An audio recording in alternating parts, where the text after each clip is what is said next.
Hi, this is your host Eva and you are listening to मिले episode 28। तो चलिए जानते हैं कि कहानी में आगे क्या हुआ। इस वक्त सुबह के 4 बज रहे थे।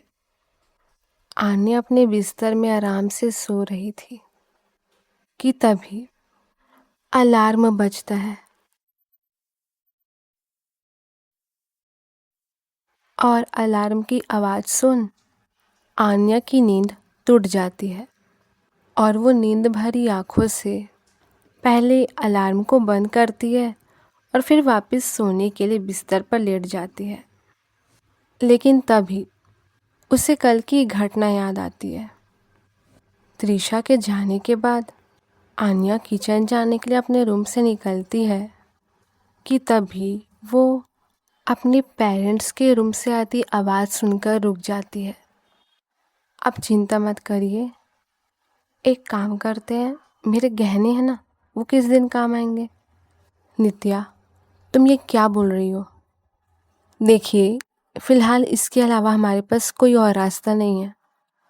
एक रास्ता है। क्या? मैं अपनी कार बेच देता हूँ। आप ये क्या बोल रहे हैं? देखो, कार बेचना गहने बेचने से ज़्यादा बेटर है और वैसे भी वो गहने तुम्हारे हैं। ये कर्ज मैंने लिया था तो इसे चुकाऊंगा मैं खुद। और आन्या का क्या? उससे हम क्या कहेंगे? कह देंगे कि गाड़ी ख़राब हो गई थी इसलिए बेच दिए। लेकिन हाँ, इस बारे में आन्या को कुछ पता नहीं चलना चाहिए। लेकिन नित्या, देखो, ये कर्ज छूटना बहुत ज़रूरी है और हमें अभी आगे आन्या की आने वाली ज़िंदगी के बारे में भी सोचना है, उसकी शादी के बारे में भी सोचना है। अभी आगे बहुत से खर्चे हैं। आप सही कह रहे हैं। कल की बात याद आते ही आन्या की नींद पूरी तरीके से उड़ जाती है और वो बिस्तर पर उठकर बैठ जाती है और खुद से ही कहती है, नहीं, मैं ऐसा नहीं होने दे सकती। मुझे कुछ तो करना पड़ेगा। लेकिन क्या करूं? जिस साइट पर मैं लिखती हूँ उसे मोनेटाइज होने में तो अभी बहुत टाइम है और वैसे भी मैंने तो अभी अभी लिखना स्टार्ट किया है। अभी तो मेरा राइटिंग करियर शुरू हुआ है, तो वहाँ से तो पैसे नहीं आ सकते। अब जॉब भी एक रास्ता बचा है। अब मुझे जॉब करना ही पड़ेगा। मैं इस तरह हाथ पे हाथ रख कर नहीं बैठ सकती। और इतना कहकर वो जॉब की तलाश में लग जाती है। वहीं दूसरी ओर पुणे में सुबह का वक्त था। इस वक्त सुबह के 8 बज रहे थे। आरव अपने घर के सामने खड़ा था। वो धीरे धीरे अपने कदम बढ़ा रहा था।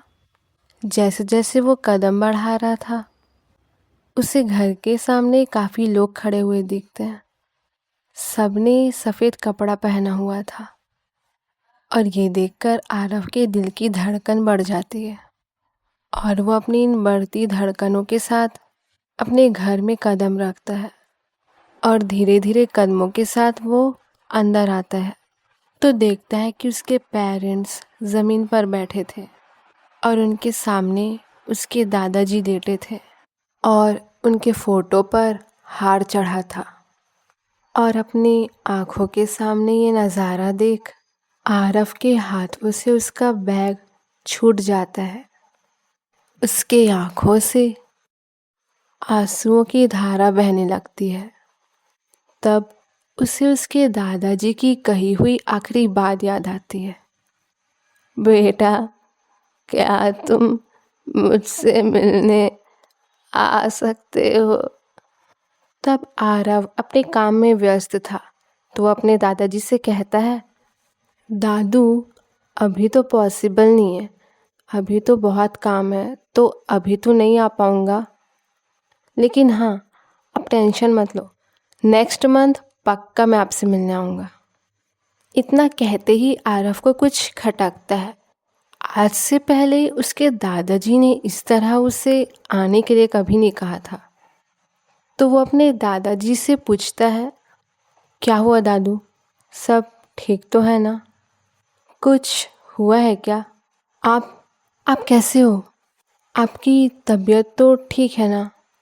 आरव को इतना चिंता करते देख दादाजी कहते हैं, बेटा मैं ठीक हूँ, वो तो बस तुमसे मिले काफ़ी वक्त हो गया है तो तुमसे मिलने का मन कर रहा था। तुम चिंता मत करो, मैं ठीक हूँ। पक्का ना? आप मुझसे कुछ छुपा तो नहीं रहे हो? नहीं यार, अब मैं ठीक हूँ। मैं भला तुमसे कुछ क्यों छुपाऊंगा? तुम मेरी चिंता मत करो, बस मन लगा कर काम करना। अच्छा, मैं फ़ोन रखता हूँ। जी। और वो आखिरी बात याद आते ही आरव गिल्ट में चला जाता है। यहाँ आरव गिल्ट में था तो वहीं दूसरी ओर आन्या जॉब की तैयारी कर रही थी। इससे पहले भी उसने अप्लाई किया था पर तब कोई रिस्पॉन्स नहीं आया था तो उसने दोबारा कभी अप्लाई ही नहीं किया। लेकिन आज वो हर जगह अपना रिज्यूमे छोड़ देती है इस उम्मीद में कि शायद कहीं ना कहीं तो लग ही जाएगा। लेकिन उसे कोई रिस्पॉन्स नहीं आता और ये देख वो उदास हो जाती है। अभी वो लैपटॉप में और जॉब के लिए सर्च कर ही रही थी कि तभी उसका फ़ोन बजता है। जैसे ही वो फ़ोन उठाती है तो उसे पता चलता है कि ये कॉल एक प्राइवेट कॉलेज से है। दूसरी तरफ की बात सुनकर आन्या खुश हो जाती है और कॉल कट करने के बाद वो अपने दोनों हाथ जोड़ गॉड से प्रे करती है, भगवान जी प्लीज़ इस बार ये इंटरव्यू अच्छा चला जाए। अगर यहाँ मेरी जॉब लग जाएगी तो शायद मैं पापा की कुछ मदद कर पाऊँ। और ये ख्याल आते ही आन्या के चेहरे पर एक मुस्कुराहट आ जाती है। यहाँ आन्या नए जॉब मिलने की उम्मीद में बैठी थी और खुश हो रही थी, इस बात से अनजान कि आरव इस वक्त इंदौर में नहीं पुणे में है। तो वहीं दूसरी तरफ पुणे में आरव आंखों में आंसू लिए अपने दादाजी की तस्वीर देख रहा था कि तभी आरव की माँ की नज़र आरव पर पड़ती है और वो रोते हुए आरव के पास आती हैं। आरव उन्हें देखकर उनसे पूछता है, ये क्या है माँ? जब मेरी आपसे बात हुई थी तब आपने कहा था कि दादाजी की सिर्फ तबीयत खराब है, वो हॉस्पिटल में है, तो ये सब कैसे हुआ? आरव का ये सवाल सुनकर उसकी माँ चुप पड़ जाती है। वो कुछ कह नहीं पाती। माँ बोलिए, आप चुप क्यों हैं? बेटा वो इससे पहले कि वो आरव को कुछ कह पाती, आरव देखता है कि उसके पापा गहरी गहरी सांस ले रहे हैं। पापा पापा आप ठीक तो है ना? ये कहता हुआ आरव अभी उनके पास पहुंच पाता उससे पहले ही राकेश जी बेहोश हो जाते हैं। तो चलो आज के लिए बस इतना ही। मैं मिलूंगी आपसे नेक्स्ट एपिसोड में। तब तक के लिए बाय।